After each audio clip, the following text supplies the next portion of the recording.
எல்லோருக்கும் வணக்கம். எல்லோரும் நன்றாக இருப்பீர்கள். இன்றைய தலைப்பு பாருங்கள். போன மாதம் ஒரு குழந்தை பிறந்திருக்கு.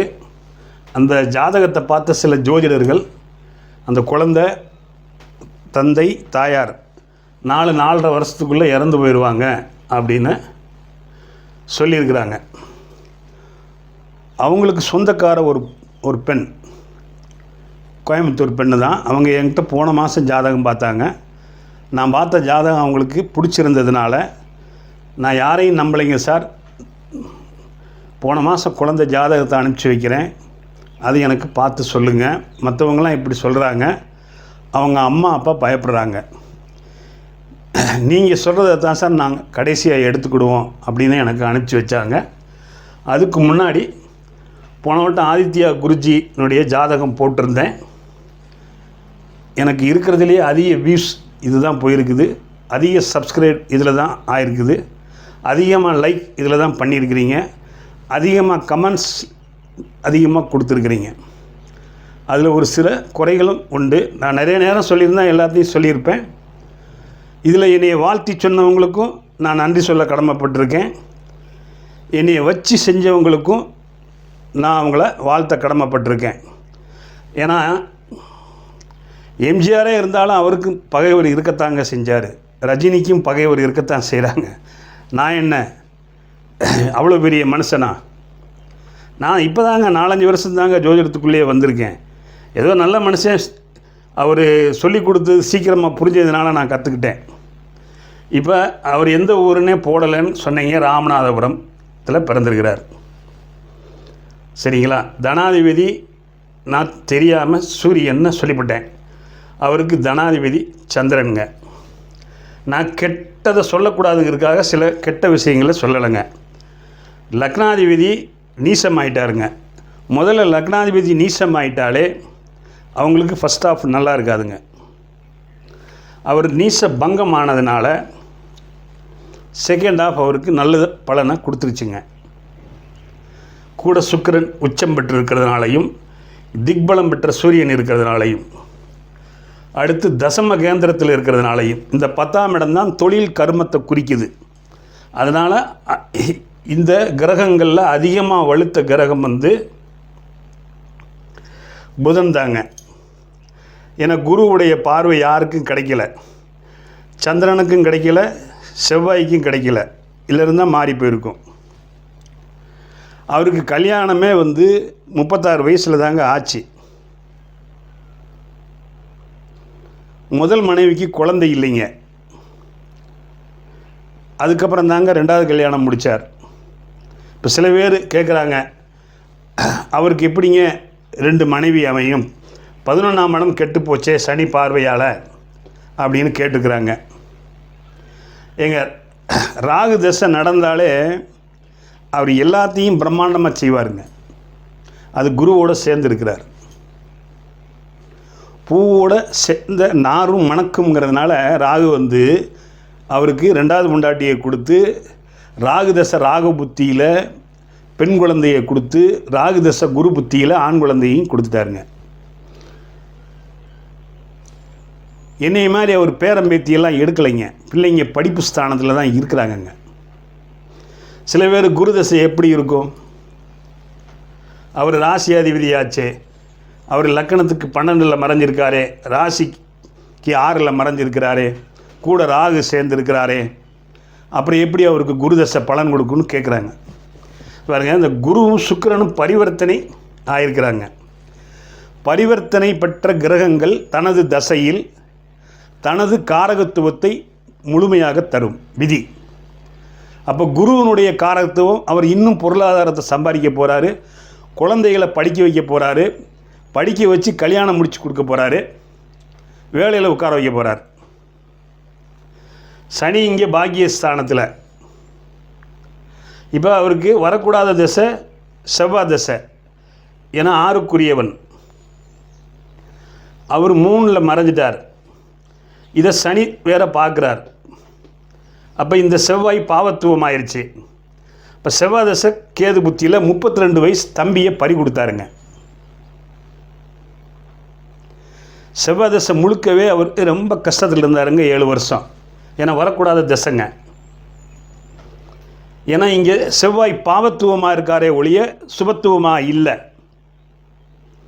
சரி, இந்த சனி பார்த்ததுனாலையும் இவருக்கு அந்த செவ்வாய் தசை கேது புத்தி வந்ததுனாலையும் தம்பியை இழந்தாருங்க. அவருக்கு ஏற்கனவே 4 தம்பிங்கள்ங்க. இதுக்கு முன்னாடியே அந்த 4 தம்பிகளையும் ஆராய்ஞ்சிருக்காரு. அதில் ஒருத்தருக்கு பிரச்சனையாக இருந்திருக்கு, அற்பாயில் ஜாதகம்னு தெரிஞ்சிருக்கு. சரி, இவன் தான் இறக்க போகிறான்னு தெரிஞ்சு இறந்ததுக்கு பிறகு 2 வருஷம் செவ்வாய் தசையில் கஷ்டப்பட்டாருங்க. ராகு திசையில் தாங்க அவர் கமர்ஷியல் ஜோதிடரே ஆனாருங்க. அவர் லட்சங்களில் இல்லை கோடிகளில் சம்பாதிக்கார். உண்மைங்க. அவர் தான் நம்பர் 1ன்னு நீங்கள் எப்படி தீர்மானிக்கிறீங்கன்னு நிறைய பேர் கேள்வி கேட்டிருக்கிறீங்க. யார் பொருளாதாரத்தில் முன்னேறிக்கிட்டு இருக்காங்க, யாருக்கு அதிக ஜோதிடம் வந்துக்கிட்டு இருக்கு, யார் பிஸியாக இருக்கிறாங்க, அவங்க தானங்க நம்பர் 1ஆக இருக்க முடியும். நான் இவரை விட குறைவான ஜோதிடர்கள் இருக்காங்கன்னு சொல்லலை. இவரை விட எத்தனையோ தெளிவான ஜோதிடர்கள், தெளிவாக விளக்கம் சொல்லக்கூடிய ஜோதிடர்கள் கிராமங்களில் 80 வயசு 85 வயசு 90 வயசில் இன்னும் இருக்கத்தான் செய்கிறாங்க. ஆனால் அவங்க வெளி உலகத்துக்கு வரல. அப்புறம் ஒருத்தர் கேட்டிருந்தீங்க பாஸ்கரா ஜோதிடம். இவர் என்ன சொல்கிறார், இப்படி நேராக மூக்க தொட்டு பலன் சொல்லுங்கிறார். பாஸ்கரா ஜோதிடம் என்ன சொல்லுது, இப்படி சுற்றி மூக்க தொட்டு பலன் சொல்லுங்க அப்படிங்குது. அப்போ உங்களுக்கு இப்படி தொட்டு பலன் சொல்கிறது ஈஸியா, இல்லை இப்படி சுற்றி தொட்டு பலன் சொல்கிறது ஈஸியாங்கிறத நீங்களே புரிஞ்சுக்கோங்க. சாரத்தில் என்னங்க இருக்குது. இப்போ இவர் ஜாதகத்தை எடுத்துக்கோங்க. இந்த செவ்வாய் பூர நட்சத்திர சாரம் வாங்கியிருக்குங்க. பூர நட்சத்திரம் சுக்கிரனுடைய சாரங்க. அவர் உச்சம் பெற்றிருக்காருங்க. அப்புறம் ஏங்க செவ்வாய் திசையில் இவருக்கு குடும்பம் பண்ணது? சாரநாதன் உச்சம் ஆகிட்டார்லங்க. வீடு கொடுத்த சூரியனும் இங்கே திக்பலமாக தான் நாங்கள் இருக்கார். அப்போ இவருக்கு செவ்வாய் தசை நல்ல வேலை செஞ்சுருக்கணும்லங்க. செய்யாதுங்க. ஏன்னா 6க்குரியவனுங்க. கடன், நோய், எதிரி, வம்பு, வழக்கு, கோர்ட்டு கேஸ், அசிங்கம் இதில் ஏதாவது ஒன்று தரத்தான் செய்வாருங்க. ஏன்னா சனி 2 டிகிரிக்குள்ளே பாவத்துவமாக பார்க்குறாருங்க.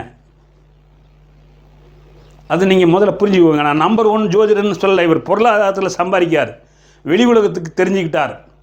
உலகத்தில் இருக்கிற அத்தனை தமிழ் ஜோதிட ஆர்வலர் ஜோதிடர் கிட்டத்தட்ட ஆயிரக்கணக்கான ஜோதிடராக உருவாக்கிட்டார். அவர் என்ன சொல்கிறார், என்னையை ஜெயிச்சாச்சுன்னா முதல் சந்தோஷப்படுறவன் நான் தான் அப்படின்னு சொல்கிறார்.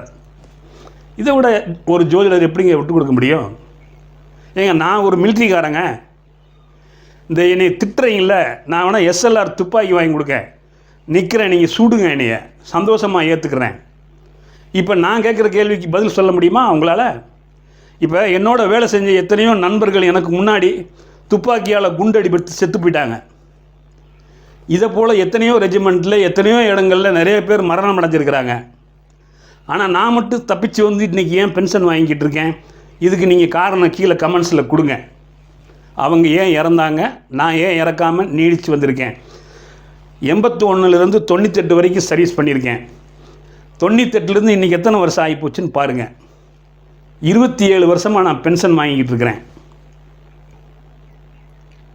ஏன் ஆர்மியிலேயே போய் சேர்ந்துருக்கலாம்ல? எதனால் நான் உயிரோடு இருக்கேன் இன்றைக்கி வரைக்கும் சொல்லுங்கள். மற்றவங்கெல்லாம் சர்வீஸில் இருக்கும்போதே ஏன் இறந்தாங்க அதையும் சொல்லுங்கள். நான் மேக்சிமம் சொல்ல வேண்டிய சொல்லிவிட்டு, இவருக்கு ராகு தசை சனி புத்தியில் அப்பாவை இழந்தார். ஏன்னா இந்த 9ஆம் இடம்ங்கிறது தந்தை ஸ்தானம். இவருக்கு சனி தசை லேட்டாக வரும். அதனால் ராகு தசை சனி புத்தியில் அப்பா இறந்துட்டார். 4க்குரியவன் புதன், அவர் நீசமாயிட்டார். அப்புறம்தான் பங்கமாயிருக்கார். இருந்தாலும் சந்திரன் அர்த்த சந்திரனாக இருக்கிறார், லக்னத்தோடு தொடர்பு கொள்கிறார். சில பேர் இந்த அர்த்த சந்திரன் அது என்னங்க எங்களுக்கு புரியலன்னாங்க. அஷ்டமி நவமி திதி இல்லை பிறந்தால் அது பாதி நிலவுங்க. அவர் 50% பலன் தருவாருங்க. சரிங்களா? இங்கே சூரியன் திக்பலமானதுனாலையும் சந்திரன் லக்ன கேந்திரத்தில் இருக்கிறதுனாலையும் புதன் நீச பங்கம் ஆனதுனாலையும் இப்போ ராகுதசை சனி புத்தியில் அப்பா இறந்தார், ராகுதசை புதன் புத்தியில் அம்மா இறந்தார். இங்கே 4-9 சம்பந்தம் வந்துருச்சு. அப்போ இந்த ராகு தசையே இவருக்கு 43 வயசில் தான் ஸ்டார்ட் ஆகிருக்கு. அப்போ ஒரு 47 வயசில் அப்பா இறந்துட்டாருன்னு வச்சுக்கலாம், ஒரு 50 வயசில் தாயார் இறந்துட்டாருன்னு வச்சுக்கலாம். இவருக்கே 47-50 வயசு ஆகும்போது தாய் தந்தையர்களுக்கு எவ்வளோ வயசு ஆகுங்க? 70-75 வயசு வரைக்கும் இருக்கிறதே பெரிய விஷயம் தானேங்க. அவர் தாய் தந்தையர்கள் நல்லா இல்லாமல் கஷ்டப்பட்டு தானே அவர் வந்தார். லக்னாதிபதி டைரெக்டாக ஆட்சி உச்சம் அடைஞ்சிருந்தால் அவர் ஆரம்பத்திலேருந்தே நல்லா இருந்திருப்பார். லக்னாதிபதி நீச்சம், அப்போ ஃபஸ்ட் ஹாஃப் நல்லா இருக்காது, செகண்ட் ஹாஃப் தான் நல்லாயிருக்கும். நான் மேக்சிமம் சொல்லிட்டேன், ஏன்னா நான் ப்ளஸ்ஸாக சொல்லணும்னு நினைக்கிறவன், ஏன்னா அதை அவர் விரும்புகிறார். மைனஸை நான் சொல்லக்கூடாதுன்னு நினைக்கிறவன். தனாதிபதி இப்பயும் சொல்கிறேன், சந்திரன் தான், சூரியன் அல்ல. சரியா? நன்றிங்க. இப்போ இந்த ஜாதகத்துக்கு வருவோம். போன மாதம்தான் பையனுங்க மேல் 16/3/2025 இதில் பிறந்திருக்காங்க. 12:06 AM கோயம்புத்தூரில் மிட் நைட்டில். அஸ்த நட்சத்திரம் கன்னி ராசி, விருச்சிக லக்னத்தில் பிறந்திருக்கிறாங்க. சரி, இந்த ஜாதகத்தை பார்த்து 3 ஜோதிடர்கள் சொல்லிட்டாருங்களாம், இவரும் இருக்க மாட்டார், அப்பா அம்மா இருக்க மாட்டாங்கன்ட்டு. ஆனால் நான் என்ன சொன்னேன், ஒன்றும் கவலைப்பட வேண்டாமா, நல்ல ஆசீர்வதிக்கப்பட்ட ஜாதகம். இந்த பையன் நல்லா இருப்பார், அப்பா நல்லா இருப்பார், அம்மா நல்லா இருப்பார் அப்படின்னு சொல்லியிருக்கிறேன். அது 4-5 வருஷம் கழித்து தெரிய வரும், உங்களுக்கும் தெரியும். இப்போ பாருங்கள், லக்னத்தை குரு பார்க்குறார், ராசியை குரு பார்க்குறார். லக்னம் 21 டிகிரி, குரு 2 டிகிரிக்குள்ளே லக்னம் சுபத்துவம் ஆகுது. அப்போ ஜாதகர் உடல் உள்ளம் ஆரோக்கியமாக இருக்குதுன்னு அர்த்தம். இங்கே ராசி மனசு, ராசி தான் மனசு. 19 டிகிரியில் குரு இருக்கிறார், 2 டிகிரிக்குள்ளே இங்கே ராசியை சுபத்துவப்படுத்துகிறார். ஒரே நேரத்தில் லக்னத்தையும் ராசியையும் குரு பார்க்குறது நல்லது. சூரியனையும் பார்த்தா இன்னும் சிறப்பு. சரிங்க. இப்போ பாருங்கள், 3 டிகிரிக்குள்ளே தான் இங்கே கேது இருக்கார், 14 டிகிரி தள்ளி இருக்கிறார். அப்போ இங்கே சந்திரன் கிரகணம் ஆகலை. அப்போ அம்மாவுக்கு ஃபஸ்ட்டு டிக்கு. சரி, லக்னத்துக்கு 4ஆம் இடத்துல 4க்குரியவன் 4லேயே ஆச்சு, 2வது டிக்கு. வேறு என்ன இருக்குது? இங்கே சந்திரனே சுபத்துவமாக இருக்கார். 4க்குரியவன் வேறு யாராக இருந்து 4ல் சனி இருந்து 4க்குரியவன் ஆட்சி அடைஞ்சிட்டா அதுவும் சூப்பர். இப்போ 4க்குரியவன் 4லேயே ஆட்சி, ஆயில் காரகன் ஆட்சி, ஜாதகருக்கு ஆயில் காரகன் ஆட்சி, தாய்க்கு 4க்குரியவன் ஆட்சி. அப்போ தாயார் கல்வி, மனை, வண்டி, வாகனம் இவருக்கு கிடைக்கணுங்கிறது விதி. சரி, இப்போ இங்கே வாங்க, 4 கிரகம் ஆகிப்போச்சு. இங்கே முதல்ல சுக்கிரன் உச்சமாயிட்டார். முதல்ல 4 கிரகங்களில் ஒரு கிரகம் உச்சமானால் அந்த 4 கிரகத்துக்கு நல்லா இருக்குன்னு அர்த்தம். ஏன்னா இவர் 3 கிரகத்துக்கிட்ட அடி, மிதி, உத, குத்து வாங்கிட்டு இருக்கார் சுக்கிரன், அங்கே உச்சம் பெற்று. இந்த புதனை நீச பங்கம் ஆகியிருக்கார், சுக்கிரனையும் சுபத்துவப்படுத்தியிருக்கிறார், ராகுவையும் சுபத்துவப்படுத்தியிருக்கார். இங்கே பாருங்கள், ராகு 3.22 டிகிரி, இவர் 9 டிகிரி தள்ளி தான் இருக்கிறாரு, ராகுவோட கிரகணம் ஆகலை. அப்போ சுக்கிரன் தர வேண்டிய இயல்பான தாம்பத்தியம், சுகபோக வாழ்க்கை, லக்ஸரியான மனை, வீடு, வண்டி, வாகனம் கிடைக்கும். சரி, இங்கே சூரியன் 1.12 இருக்கார், ராகு 3.22 இருக்கிறார். இங்கே சூரியன் கிரகணம் ஆகிட்டாருங்க. புதனுக்கு கிரகணம் கிடையாதுங்க, சாரி அஸ்தங்கம் கிடையாதுங்க. ராகுவுக்கும் புதனுக்கும் 12 டிகிரி வித்தியாசம்ங்க. அஸ்தங்கம் கிடையாது. சூரியனோட சேர்ந்து ராகுவோட சேர்ந்து கிரகணம் ஆகிறதுக்கு 12 டிகிரி தள்ளி வந்துட்டார். அப்போ இவர் உண்மையிலேயே இங்கே புதன் ஓகே ஆகிட்டார், சுக்கிரனும் ஓகே ஆகிட்டார். இங்கே சூரியன் மட்டும் மைனஸில் இருக்கிறார், தந்தையை குறிக்குது. இதுக்கு 9ஆம் வீடு யார்? சந்திரனுடைய வீடு. அவர் பௌர்ணமிக்கு நிகரான சந்திரனாக இருக்கிறார். இந்த 9ஆம் இடத்துல எந்த அசுபர்களும் இல்லை. அதே நேரத்தில் இந்த சூரியன் ராகுவால் கிரகணம் அடைஞ்சாலும் ஒரு பௌர்ணமி சந்திரனால் இங்கு பார்க்கப்பட்டு சுக்கிரன், புதன், ராகு, சூரியன் இந்த 4 கிரகங்களையும் இந்த சந்திரன் சுபத்துவப்படுத்துகிறார். இவர் கிரகணம் ஆகலை. இங்கே சுக்கிரனால் 3 கிரகமும் சுபத்துவம் அடையுது, இங்கே சந்திரனால் 4 கிரகமும் சுபத்துவம் அடையுது. இங்கே ஏற்கனவே சுக்கிரனும் குருவும் பரிவர்த்தனை ஆகிட்டாங்க. இவர் கேந்திர பலம் பெற்றிருக்காரு, லக்னத்தை பார்க்குறாரு, ராசியை பார்க்குறார். தந்தைக்கு பிரச்சனை இல்லை, தாய்க்கு பிரச்சனை இல்லை, குழந்தைக்கு பிரச்சனை இல்லை, ஆசீர்வதிக்கப்பட்ட ஜாதகம். சந்திரனும் சூரியனும் தங்களுக்குள் கேந்திரமாக இருந்தாலே அவங்களுக்கு அரசு வேலை கிடைக்கும். அவர் திக்பலமாக இல்லை, நிஸ்பலத்தை தாண்டி இருக்கிறார். ஆனால் சனி சிம்ம மனையை பார்க்குறார். அதனால் அரசு வேலையில் இருக்க மாட்டாங்க. ஆனால் அதிகமாக எந்த கிரகம் வலுத்திருக்கு அப்படின்னு பார்த்தீங்கன்னா இங்கே புதன் தான் அதிகமாக வலுத்திருக்கு. அவர் நீசமானாலும் நீச பங்கத்தில் இருக்கிறார். இங்கே சனி குரு சனியை பார்க்கல, ஆனால் ராசியை பார்க்குறார், லக்னத்தை பார்க்குறார். அப்போ இந்த பிள்ளை வந்து ஐடி ஃபீல்டு இல்லை அக்கௌண்டண்ட்டு, கணிதம், கம்ப்யூட்டர், செல்ஃபோன் போன்ற துறைகள், நவீன எலக்ட்ரானிக்ஸ் போன்ற கருவிகளில் இவங்க சிறந்து விளங்குவாங்க. ஏன்னா இங்கே லக்கணம் விருச்சிக லக்கணம் ஆயிடுச்சு. மிதுன லக்கணமாக இருந்தால் இவங்க ஜோதிடர், விருச்சிக லக்கணம்ங்கிறதுனால இவங்க ஐடி ஃபீல்டு போவாங்க, இல்லை அட்மினிஸ்ட்ரேட்டிவ் ஆஃபீஸராக இருப்பாங்க ப்ரைவேட்டில். புரிஞ்சிருக்கும்னு நினைக்கிறேன். இந்த வீடியோ பிடிச்சிருந்ததுன்னா லைக் பண்ணுங்கள், ஷேர் பண்ணுங்கள், சப்ஸ்கிரைப் பண்ணுங்கள். ஆளுங்கிற ஆப்ஷன் அமுக்குனீங்கன்னா நான் போடுற ஒவ்வொரு வீடியோ உங்களுக்கு நோட்டிஃபிகேஷனாக வந்து சேரும்.